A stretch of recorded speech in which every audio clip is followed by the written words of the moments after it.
박성재 재판의 증인으로 윤석열이 나왔는데요. 거기에서 윤석열이가 이 내란과 관련해서 한마디를 했어요. 네. 근데 이 내용을 보면 이 내란에 대해서 진짜 전혀 아직도 반성하지 않습니다. 이 천벌 받아야 됩니다. 소개 부탁드립니다. 그 우리 정부 공직자 이런 분들을 볼 때 구치소 안에서 지나가면서 보면 가슴이 찢어집니다. 당시에 국가 비상사태라고 생각했기 때문에 법에 따라 순진하게 판단을 했지만 많은 사람들이 생고생 당하는 거 보면서 마음이 찢어집니다. 라고. 예. 근데 이걸 갖고 이제 일부 언론에서는 윤석열이 계엄에 대해서 좀 후회하는 듯한 발언을 했다. 이렇게 표현을 하는데 전혀 아닙니다. 자, 보십시오. 이게 뭐냐면 올려주세요. 이 발언은 뭐냐면 지금 억울하게 당하고 있다는 거야. 내 정부 사람들이 나는 이게 문제가 있어서 나는 비상계엄을 했어. 근데 지금 다 탄압받고 있다는 거야. 생고생. 생고생. 법에 따라 순진하게 판단을 했다는. 이거 후회하는 발언 절대 아닙니다. 윤석열이 천벌받아야 됩니다. 후회할 사람도 아니고. 법에 따라 순진하게 판단했다. 자기는 법적 테두리에서 계속 얘기했다는 얘기를 하는데 순진하게 판단. 누군가 시키는 대로 순진하게 결정했다. 이렇게 보는 게 맞는 것 같습니다. 자기는 사실은 윤석열이 내란을 기획할 만한 그 정도의 수준의 그 사고는 없어요. 일단 복잡한 문제가 나오면 야 시끄럽다. 술이나 먹자 이렇게 넘어가는 사람인데 지금 군과 그 검찰 그리고 국정원 그리고 정부 조직이 다 움직였습니다. 최성목한테 문건을 주지 않습니까? 그 내용을 다 부인하고 있는데 순진하게 판단했다. 누가 결정해 준 거를 순진하게 따랐다가 이렇게 됐다. 이렇게 저는 보이더라고요. 그 혼자 결정했을까? 이번 특검에서 윤석열 말고 윤석열 진짜 내란의 기획자들이 조금 나온 것 같아요. 그래서 저는 특검의 의미를 거기서부터 출발해야 된다고 생각합니다. 알겠습니다. 자, 그러면 자연스럽게 2차 종합특검 이야기로 넘어가 보겠습니다. 180일 동안 이제 수사를 했고 마쳤는데요. 윤석열, 김건희 등 58명을 기소를 했습니다. 간단하게 특검이 이제 또 소회를 밝혔는데 잠깐 그 부분 영상으로 보고 오겠습니다. 수많은 난관과 각종 어려움에도 불구하고 종합특검 구성원들의 헌신적인 노력으로 인하여 180일간의 수사 기간 동안 구속기소 7명, 불구속기소 50명 등 총 57명을 기소하는 성과를 이루었습니다. 아낌없는 칭찬과 격려를 감히 부탁드립니다. 수사 과정이나 특검 운영 과정에서 잘못된 점이나 부족한 점도 있었습니다.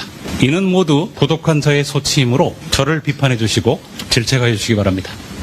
네, 그래서 오늘 시키는 대로 저희는 칭찬과 질책을 다 할 생각입니다. 네. 맞아요. 정확히 있어요. 이제부터 한번 정리를 해볼까 하는데 먼저 조태용 얘기를 좀 해볼까 합니다. 조태용 국정원장은 원래 그 전 1차 특검 있죠. 거기에서는 내란 혐의로는 기소가 안 됐어요. 조태용. 위증 정도, 위증 관련한 걸로 이제 기소가 돼가지고 2심에서 2년 6개월 며칠 전에 이제 선고가 나오지 않았습니까? 그런데 2차 종합특검이 내란 중요 임무 종사 혐의로 기소를 했어요. 그런데 공소장 내용을 보니까 윤건영 의원이 최근에 기자회견을 했잖아요. 그 내용이 많이 반영이 된 것 같아요. 국정원에서 문건 같은 것도 있고. 윤건영 의원이 정보위 간사다 보니까 문건 요청해가지고 받아봤잖아요. 그 내용이 많이 반영이 된 것 같아. 공소장에. 그렇습니다. 그래서 이거는 어떻게 보면 굉장히 쾌거라고 좀 보는데 공소장 내용 일부만 좀 소개해 주시겠습니까? 대공수사권 폐지로 계엄 시 합수부에 국정원 직원을 파견하는 것이 불가능하다는 사실을 보고받았다. 그러나 다수 국정원 직원은 계엄사 합수부 파견 도상 연습을 실시했다. 계엄 당일 밤 정무직 대책회의를 개최해 우리가 을지 연습 때 논의하고 고민한 부분을 지금 하면 될 것이다. 그에 준해 부서에 맞게 준비하자라며 계엄 수행을 지시했다.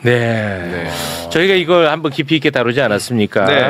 국정원은 계엄 전부터 계엄을 준비를 했었고 계엄 당일에는 모든 부처가 다 관여를 했다. 예. 문건이 존재한다. 이런 얘기를 했었거든요. 네. 네. 이건 굉장히 의미 있는 성과인 것 같습니다. 이번 종합특검의 가장 큰 성과라고 볼 수 있습니다. 아, 이 부분이 네, 이 오. 국정원의 정치 개입 그리고 내란 개입은 이거 하나만 떼서 특검을 해도 될 만큼 크고 중요한 문제입니다. 국정원 부분만 떼도 네.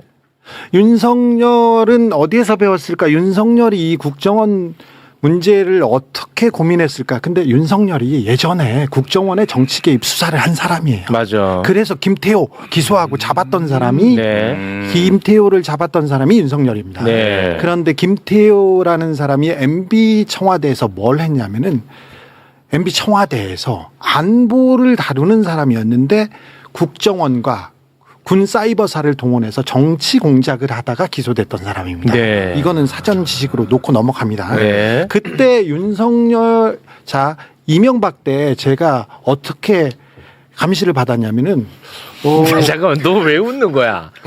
아니 저기 서 선배가 방금 내용에 집중해야지. 이거 중요한 상황인데. 후배가 그러면 어떻게?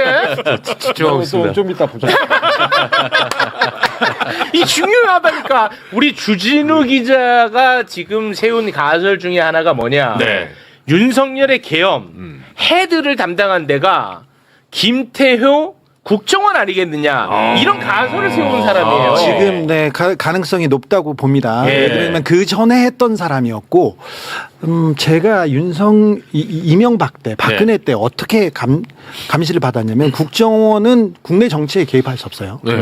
그리고 개입할 수 없고 문건을 만들 수도 없습니다. 민간인 사찰입니다. 맞아요. 그러면 어떻게 그냥 모자를 씌우냐면은 저 사람이 종북 좌파다. 맞아. 근거도 위의 없이. 세력이다. 그렇지. 그렇죠. 대공 혐의점이 있다. 예. 이렇게 만들고 맞아. 그래서 조사를 하는 겁니다. 네. 근데 이 부분이 이렇게 사라졌어요. 그런 오늘 명진 스님 입적 연결식이 있었지만 명진 스님도 정권을 비판하자 대공 혐의점이 있다고 국정원의 사찰을 받았습니다. 김재동은 경북에서 태어났는데 자꾸 종북이라고 해가지고 그 국정원에 사찰을 받았었습니다. 네. 저도 마찬가지고요. 저는 김어준하고 이렇게 다니지 않습니까? 그런데 김어준하고 저하고 이상한 관계다 이런 얘기도 있었고요. 더럽게. 네. 그런 보고서를 국정원에서 써서 올려요.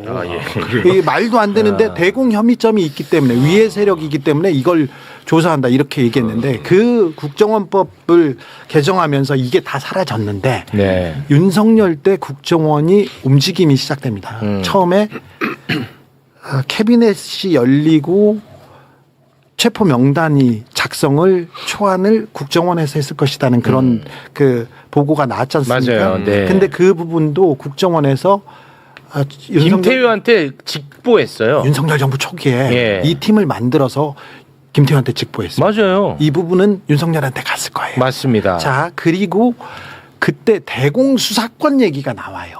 맞아. 을지훈련 때, 계엄 때 어찌 국정원이 움직일 수 있냐? 국정원은 국정원법상 못 움직입니다. 그런데 대공 수사권이 생긴다면 대통령이 그런 지시를 내린다면 살아날 수 있어요. 그걸 준비를 해놓은 거예요. 그렇지. 준비를 해놓은 거예요. 그래서 계엄 당일에 윤석열이가 홍장원 차장한테 그 얘기를 하잖아. 그렇죠. 내가 잘 알지. 그렇지. 나 이해도가 높은 사람이야. 그렇네. 나는 이거 중요하게 보는 사람입니다. 알았어. 국정원 부분. 그게 중요해. 자, 그러니까 그렇지. 국정원이 계엄에 관여할 가능성, 대공수사 그리고 민간인 캐비넷 이런 걸 준비를 해놓고 움직인 겁니다. 그렇지. 그리고 내란 당일날 국정원은 텔레비전 보고 알았어요 이렇게 말을 했지만 그렇지. 사실은 계엄하자마자 국정원 직원들이 다 출근합니다. 그렇지. 거의 많은 부서에서 막 한 부서에서는 130명 거의 다 출근을 해요. 맞아. 그리고 계엄을 10시 반 그래서 11시 가까운 시간에 선포를 했는데 11시 10분 넘어서부터 보고서가 막 올라와요. 그렇게 빨리? 그러니까 이 사람들이 그러면 출근하면서 머릿속에 해가지고 졌다고? 그럴 수가 없지. 그렇죠. 그 보고서가 하나씩 둘씩 나왔는데 그 중에 하나가 윤건영 의원께서 공개한 보고서. 네. 이번 종합특검은 국정원 직원들 몇 명이서 한 7, 8명이 직접 파견 나와서 저 구석방에서 자기네들끼리만 수사를 계속했어요. 내부도 모르게. 그러면서 누가 움직였고 언제부터 나왔고 그러면서 이 쾌거야. 문건을 몇 개 공개했는데 그 내용만 보면 국정원이 이 계엄의 컨트롤 타워 기획자였을 가능성이 높다. 그리고 국정원에서 대통령실로 윤석열한테 보고하는 길에 가장 중요한데 김태호가 있었다. 네. 아, 굉장히 이거 엄청난 게 이거는 1차 특검에서는 이걸 다 놓치고 있었거든요. 네, 다루지 못했죠. 이거는 굉장히 쾌거. 이거는 칭찬받아 마땅하다. 네. 어떻습니까? 그 방금 선배가 말씀하신 내용 중에서 중간에 제가 하나 말씀드리고 싶은 게 하나 있는데 2022년 5월부터 그렇게 뭐 국정원 내부에 약간 정치 공작이 시작된 건 맞거든요. 근데 그때 이제 김규현 원장 시절이에요. 그때 이제 비서실장이었던 이미 이름이 공개가 된 적이 있으니 그냥 말씀드리면 대북 방첩 센터장이었던 사람이 있습니다. 김준영이라고. 이 사람이 내부에서 인사 파동으로 이제 사고 쳐서 이제 잘립니다. 그러다가 2024년 초에 방첩국장으로 신임으로 누가 오냐면 그 용산에서 근무하던 애가 들어갑니다. 대통령실. 네. 그러니까 대통령실에서 근무하던 사람이 갑자기 국정원 방첩국장이 돼요. 이 사람이 그 김규현 전 원장 시절부터 이어지던 그 민간인 사찰이라던가 이게 망가지면 안 되니까 이 틀을 잡아가지고 계속 이행하려고 대통령실에서 꽂은 겁니다. 이 사람이 지속적으로 이제 김태호 급이 2차 장사나 정보현안 대응팀에다가 보고를 했고 그거를 이제 그 팀이 계속 대북 방첩센터에서 방첩단에서 현안 TF에서 계속 이어진 겁니다. 근데 이게 제일 특이했던 게 이 TF 조직이 국정사상 처음으로 되게 특이하게 만들어진 게 1차장이나 2차장 산하가 연합된 조직이에요. 이런 사례가 없습니다. 그러니까 민간인 사찰을 뭐 대북이랑 방첩이랑 서로 분리가 되어 있는 조직인데 합쳐가지고 적극적으로 했다고 볼 수밖에 없죠. 네. 1차장은 홍장원 차장이고 1차장은 해외 공작 그러니까 해외 정보를 이렇게 담당하는 분인데 그런데 이 팀을 꾸리는데 그리고 그 정보 보고하는데 청와대와 그러니까 대통령실과 국정원의 라인이 누구였냐 거기에 계속해서 겹치는 이름이 홍장원 차장이라고 이 종합특검팀에서 판단하고 있다는 거죠. 수사에서는 그렇게 판단합니다. 두 가지 재밌는 점이 있는데 이제 이해가 높으니까 여기까지 얘기하죠. HID 요원 오혁진이 계속 수사. HID 요원이 대통령실에 있네. 이 사람은 김태호 소속도 아닌데 김태호한테 계속 보고하네. 여기까지 나왔잖아요. 2차장 밑에 있는데 김태호 1차장한테 보고했어. HID 소속 사람이 대통령실에 간 적이 없어요 지금껏. 그래서 거기로 보내려고 국정원에 한번 보내죠. 네. 국정원에 있다가 국정원 어느 팀에 있었어? 비서실 공작특보로 있습니다. 자 거기에 있다가 차관급으로 간다고. 자, 나 잘 알지. 이 공부를 많이 했네. 공부 많이 했어. 이게 왜냐면 나는 본질이라고 보거든요. 자 그리고는 대통령실에 갔죠. 그렇죠. 이 사람의 동선을 좀 봐야 되고 두 번째로는 해외 공작금을 해외 공작금. 국정원의 해외 공작금을 대통령실 김태호가 썼어요. 그 부분을 쫓아가다 보면 명확하게 국정원법 위반이라는 게 나올 겁니다. 지금 이제 저 종합특검에서 발표를 하자마자 국정원에서 대대적 감찰을 하겠다고 얘기하기 시작했는데 감찰이 먼저 진행됐었어야죠. 그걸로 수사가 됐었어야 되는데 이번엔 거꾸로 가지만 국정원이 얼마나 그 망가졌는지 국정원이 윤석열을 위해서 어떤 위법 행위를 했는지 이거는 규명돼야 됩니다. 네. 이 윤석열이 이명박 박근혜 국정원 특수활동비를 잘못 쓴 걸로 둘 다 잡았거든요. 근데 자기가 이 부분으로 잡히게 됩니다. 네. 아직 남아 있습니다. 남아 있습니다.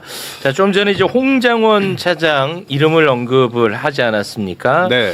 근데 이제 홍장원 차장 같은 경우는 이제 탄핵 국면 그리고 내란 청산 국면에서 많은 공을 세운 인물이라서 네. 여기에 대한 판단이 굉장히 많이 갈리고 있죠. 기소가 됐는데 누구는 좀 더 지켜보자는 사람도 있고 누구는 이런 거 기소하면은 앞으로 어떻게 하려고 그러냐라고 하는 사람도 있고 누가 협조하려고 하겠냐. 이건 기소해야 다음에 애초에 내란이 터졌을 때 가담하지 않는다 이렇게 생각하는 사람도 있는데요. 이런 논란에 대해서 2차 종합 특검 내부에서도 있었던 것 같아요. 네, 그렇습니다. 서로 이견이 네. 있었던 것 같아. 근데 그 이견을 총 정리한 사람은 아마 특검이 아닌가 싶어요. 네. 그래서 직접 이것과 관련해서 이야기를 합니다. 네네. 그 부분 잠깐 들어보겠습니다. 일부 피고인 중에 수사와 재판에 협조했고 탄핵 심판에 결정적 기여를 했던 몇몇 관련자들이 기소가 돼서 언론이 좀 시끄러운 것 같은데 수사와 재판에 협조했던 공을 참작해서 어느 정도 형을 정할 것인가 이것은 법원이 판단할 문제지 수사기관이 판단할 문제가 아닙니다.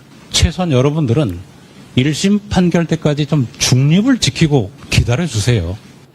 네. 판단이 어렵다. 판단을 좀 지켜보고 예. 내리시면 어떻겠느냐 이런 이제 당부의 말까지 했습니다. 홍장원 차장을 기소한다고 했을 때 제가 똑같은 질문을 했었어요.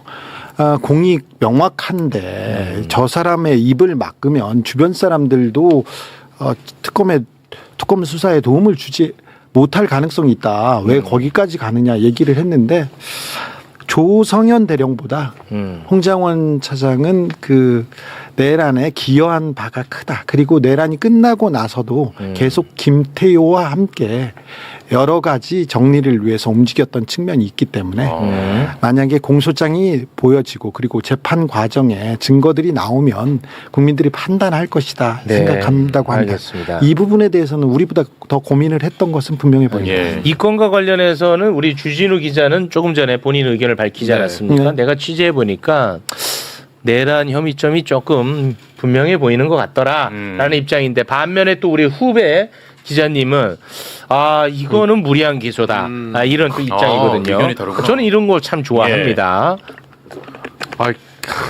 왜 말해? 그러니까 저는 그 홍장원 차장 관련해가지고 진술조서 몇 개를 좀 봤거든요. 네. 뭐 안보조사국장이라던가 아니면 뭐 방첩국장이라던가. 근데 제가 말씀드렸던 그 방첩국장이 대통령실에서 꽂은 사람이에요. 윤석열 정부 때. 그러니까 홍장원이라는 사람에 대해서 감정이 좋을 수가 없는 사람이에요. 그래서 실제로 좋지 않은 진술도 몇 개 했었고. 그리고 안보조사국장의 저 이름도 알고 한번 연락도 드렸던 분인데 홍장원 차장이 일면식이 없는 사람입니다. 근데 진술을 해보니까 제가 보기에는 이거 허위 진술 아닌가라는 생각이 들 수밖에 없는 거예요. 홍장원에게 불리한 진술인데 그건 만들어진 것 아니냐? 네, 네, 네. 감정에 의해서. 네네. 그래서 약간 종합특검에서 플리바게닝식으로 이제 진술을 좀 잘 이끌어내가지고 그렇게 좀 수사를 했던 부분이 아닌가라고 저는 생각을 하는데 네. 물론 저보다 이제 선배님께서 더 수사를 취재를 더 잘하시다 보니까 아니야. 어쨌든 저는 그렇게 항상 생각을 그렇지는 합니다. 않아. 그러면 사안에 따라 다를 수 그렇습니다. 있죠. 예. 네. 우리는 그 두 목소리를 다 담았기 때문에 이게 참 중립적으로 잘 담았습니다. 네. 요거는 뭐 계속 이제 반복되는 이야기니까 맞아요. 요 정도로 정리를 하고요. 아니 왜냐하면 안보위의 세력 명단 관련해서도 그 팀이 만들어지고 팀이 다시 해체했다가 다시 새로운 사람들이 편입되는 과정에서 홍장원 차장이랑 연결고리가 없어요. 부서랑도 전 상관이 없고. 처음에 만들어질 때는 홍장원 차장이 지시했다고 하죠. 그 현안 TF 네. 그리고 11월 그 직무대리 시절에 이제 말씀하신 싸우는 건데 분위기로 갑니다. 내란 때 캐비넷이 열리고 인사 파일, 조난 파일들이 열려서 이 사람들을 위해 세력이 이 사람들을 체포해야 된다. 여기까지 움직인 거는 분명히 보여서 내란 당시 국정원의 움직임에 대해서는 면밀하게 쳐다봐야 됩니다. 그래야 네. 다음번에 이 생각을 하는 사람들이 절대 움직이지 못하도록 하는 그 선례를 만들 수 있습니다. 알겠습니다. 그럼 분명한 거는 아마 이제 사법부에서 네. 유죄를 예를 들어서 선고하더라도 정상 참작은 될 것 같아. 그렇습니다. 네, 그거는 동의하시죠? 내란 그 이후에 대통령을 탄핵하는 과정에서 홍장원 결정적 차장의 역할을 했거든요. 큰 역할은 맞아요. 부인할 수 없죠. 네. 영웅적 역할이었습니다. 그렇습니다. 네. 자, 2차 종합특검이요. 우리가 굉장히 관심을 많이 가졌던 노상원 수첩 문제. 요거. 그리고 양평 고속도로 문제. 에헤이. 이거를 마무리를 짓지를 못했어요. 권위가 가장 아쉽습니다. 저는 또 개인적으로는 삼부토건 문제. 뭐 이제 그런 것들이 좀 남아 있는데 네. 노상원 수첩과 양평 고속도로 수사에 대해서 이야기를 했거든요. 이제 둘 다 수사는 했는데 워낙 수사할 게 많아서 다 마무리를 못 짓고 다른 수사기관에 넘겼다고 했습니다. 자, 일단 노상원 수첩과 관련된 부분에 브리핑 보고 오겠습니다. 노상훈 수첩 이건 매우 중요한 사건이고 중요한 단서이기 때문에 저희들이 처음부터 수사팀 하나를 배정을 하고 집중적으로 조사를 했습니다. 구체적으로 이렇게 하나하나 모든 디테일한 정보를 수집하고 자료를 수집해서 조사를 하다 보니 너무 많은 시간이 걸렸습니다. 검증 결과가 참 공개된다면 여러분들은 참 엄청나게 놀랄 텐데 공개가 참 어렵다는 점이 아쉽습니다. 이건 나중에 국수본이든 어디를 넘어가든 장기간 추가 수사가 필요하기 때문에 넘기게 됐다. 와, 엄청나게 놀랄 거래. 와, 난 이 표현 듣고 깜짝 놀랐네. 노상원. 이게 핵심이거든. 그렇죠. 네, 핵심이죠. 예. 네. 혹시 뭐 어떤 느낌인지를 아시나요? 뭐 때문에 저렇게 제가- 놀란다고? 저 말고도 봉지욱 선배가 몇 번 언급을 했던 건데요. 네. 그 약간 뭐 조직 공작이라고 보시면 됩니다. 그러니까 그 조직 공작이라는 게 되게 좀 제가 그 좀 그냥 포괄적으로만 말씀드리면 네. 공작 중에서도 여러 가지 종류의 공작이 있는데 네. 그 중에서 가장 위험한 단계가 조직 공작이라는 겁니다. 그게 뭐죠? 그러니까 조직 공작이 제3국에다가 제3국이 예를 들어서 공산주의 국가예요. 공산주의 국가에 이제 그 나라의 대장이 있을 거 아니에요. 뭐 김정은 같은. 그럼 김정은에 반감을 갖고 있는 사람들이 있잖아요. 네. 그럼 반란 세력을 만든 겁니다. 아. 네. 제3국 내부적으로 반란 세력을 만들어낸다. 예, 맞습니다. 그런 형식의 공작이 이제 정보사 내부 안에 그 프로젝트나 뭐 작전 내용으로 기밀로 전환이 되어 있고 그거를 실행하려고 이제 서해안이나 남해안에 그런 시설들이 갖춰져 있고 그 모든 것들이 공개되면 이제 정보사 작전 자체가 노출되는 군사 안보 좀 위기 그런 부분이 있기 때문에 네. 종합특검에서도 이 부분을 전체적으로 공개하는 건 국가 안보에 좀 손실이다라고 판단을 한 것 같습니다. 네. 그리고 그 봉지욱 기자가 이제 매불쇼에 나와서 이야기한 게 있는데 이 노상훈 수첩 관련해 가지고 적극적으로 수사에 도움을 줬던 그 국회에 나왔던 분 있죠? 박보 씨. 네, 박준준. 폭파 네, 쫓기 네. 관련. 예. 저희는 그래서 별명을 폭사라고 부릅니다. 아, 폭사라고요? 네, 그래서 예. 자기 옛날에 블랙 활동을 하던 시절에 닉네임이 붙여진 것 같아서 기분 좀 좋아하십니다. 아, 좋아합니까? 그러니까 아무튼 이제 그분이 굉장히 많은 도움을 줬는데 이 맞아요. 봉지욱 기자 얘기입니다. 매불쇼 나와서 네. 그랬는데 그분에게 혐의점을 씌워가지고 처벌을 하려고 했나 봐. 그래서 그분이 화가 많이 그분이 났다. 화가 많이 나서 결국 더 깊이 못 들어갔다고 봉지욱 기자가 얘기했거든요. 선배 먼저. 전체는 아닐 것 같고 뭐 기분이 나빴나 보죠. 네. 근데 내란 특검이 처음에 노상원 수첩에 대해서 접근을 못했어요. 막판에 몇 가지를 해독하면서 실마리를 풀었는데 네. 제대로 된 수사가 안 돼서 그걸 바탕으로 지기현 판사가 그 노상원 수첩은 증거 능력이 네, 조잡하다고. 네, 인정될 수 없다고 그었었는데 네. 그래서 그런데 이번에 종합특검에서는 계엄의 초안이 담긴 가장 중요한 증거라면서 노상원 수첩 해독에 처음부터 열을 올립니다. 그러면서 박중령을 모셔다가 얘기를 했고 그 암호 해독 그 노상원 수첩을 해독할 만한 사람들이 몇 붙어가지고 계속했습니다. 네. 지읒자 하나, 비읍자 하나 가지고 계속 토론을 하면서 하나씩 둘씩 맡아갔는데 네. 나중에 보면 매우 충격적인 내용은 암살, 요인 암살 그 부분이었을 거예요. 독약이 나오고 폭발물 나오고 그다음에 폭사, 독사 이러면서 누구를 갖다가 제3국, 연평도 어디, 벙커도 나오고 공해상에서 어떻게 없애겠다 그런 그림을 다 그리기는 했습니다. 네. 그런데 좀 안타까운 것은 이게 국수본으로 넘어가거나 다른 데서 넘어갔을 때 네.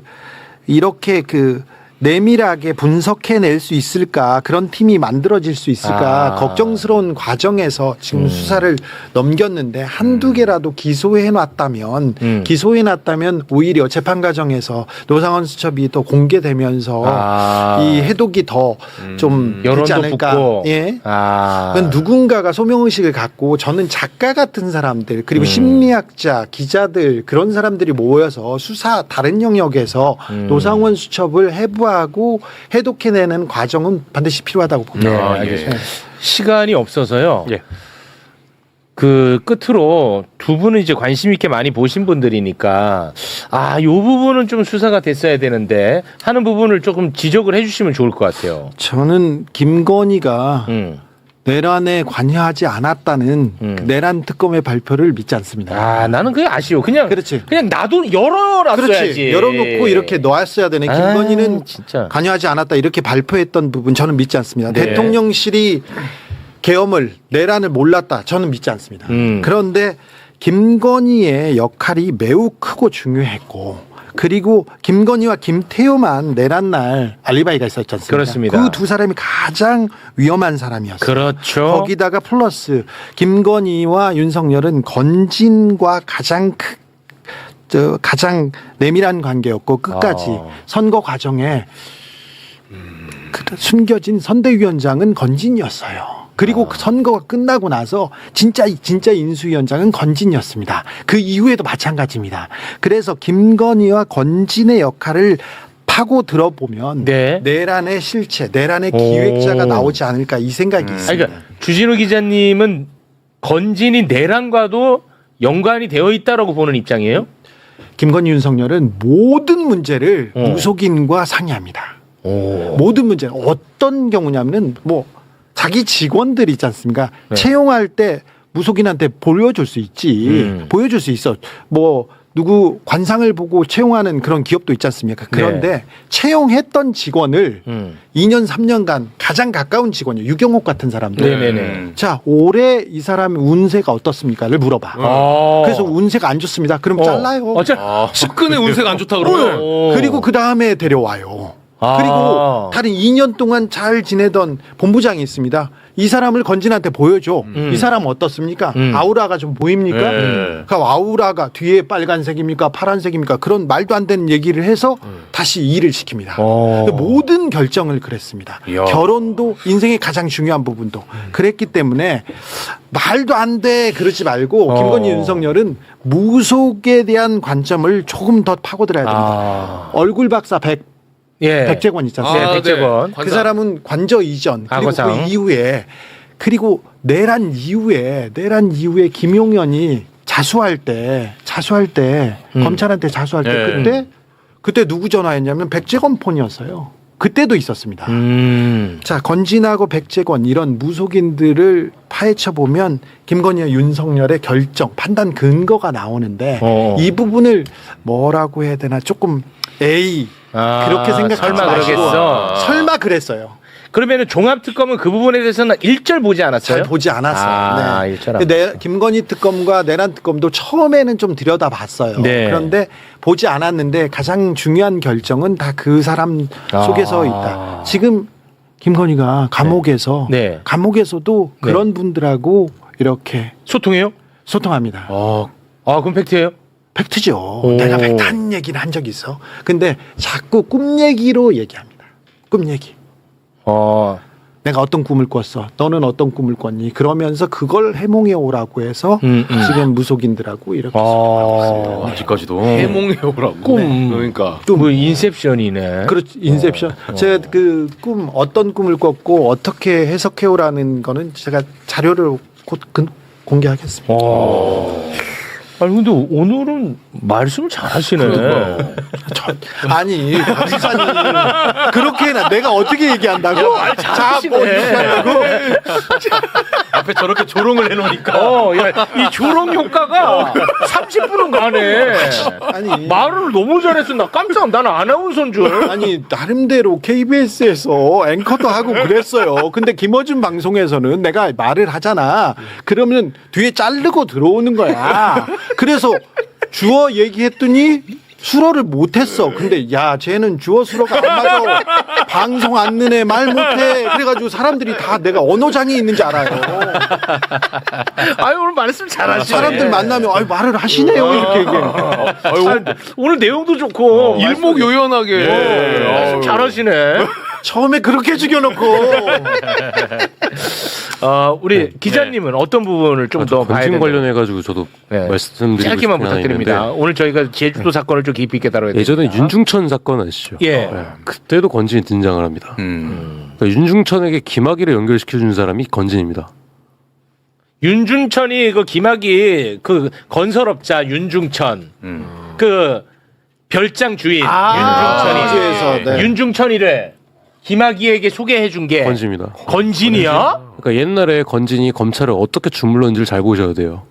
그리고 건진과 윤석열이 어떻게 만나게 됐는지도 보셔야 되는 게 지금 이제 죽었는데 권재진 전 법무부 장관이라고.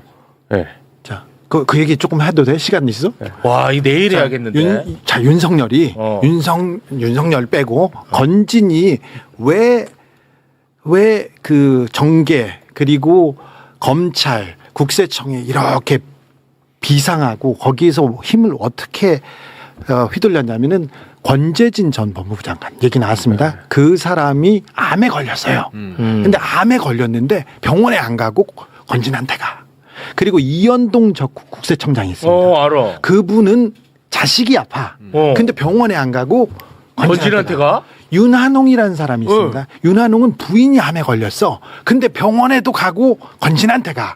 자, 잘 보십시오. 국세청 그리고 윤한홍은 뭐 행정관료였고. 근데 윤한홍은 지금 윤핵관이야. 의원이 의원이죠. 괜찮겠어요? 괜찮아. 다 알고 있지. 다 그래? 돼 있어. 자, 권재진 요렇게 그 사람들을 아픈 사람들을 데리고 있어요. 데리고 있어. 그리고 국정원에 굉장히 높은 사람의 자식이 아파. 그럼 그 사람을 케어해 주면서 그 사람들 권재진과 이현동과 윤한홍 그 사람들의 사랑방이 역삼동 그 아크로비스타?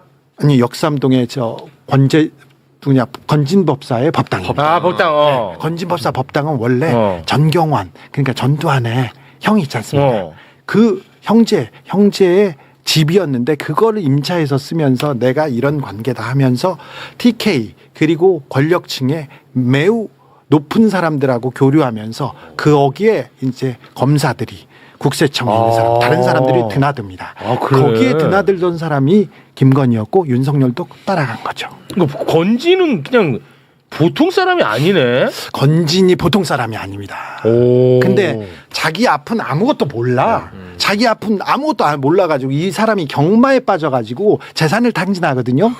그런데 건진이 하루 자기 앞을 보면 잘 맞춰야 될 거 아니야. 몇 번 마가 1등 하는지 알아야 될 거. 돈 주고 다른 데 정보지 사고 있더라고. 근데 계속 잃어요. 진짜야. 내가 그 자료 가져올게. 그 다음에 건진 얘기 중요해. 그렇지. 건진 얘기 중요하다니까. 과천 많이 갔겠네. 그러니까 주진우 기자의 취재 결과 건진은 그야말로 핵심 인물로 보시는 거군요. 그렇습니다. 네. 내란도 역시 핵심 인물로 보시는 그럴 겁니다. 거라고 보입니다. 알겠습니다. 네. 김태효와 건진은 매우 중요한 사람이기 때문에 여기를 더 수사해야 된다. 내란의 본질. 그거를 마치 무슨 허황된 이야기인 것처럼 받아들이지 말고 이거를 한번 좀 수사를 해보는 게 어떻겠느냐가 핵심입니다. 예. 건진은 다 아는데 3번마의 속도는 모른다. 네, 4번마 속도는 몰라요. 몰라. 예, 알겠습니다. 야, 오늘 잘 모셨네. 말씀을 참 잘하시네. 말씀을 잘하셔. 야, 지금껏 그래놓고 지금 말씀 잘하시네. 갈 때 되니까. 네, 두 분과는 여기서 인사를 나누겠습니다. 두 분 대단히 고맙습니다. 감사합니다. 감사합니다.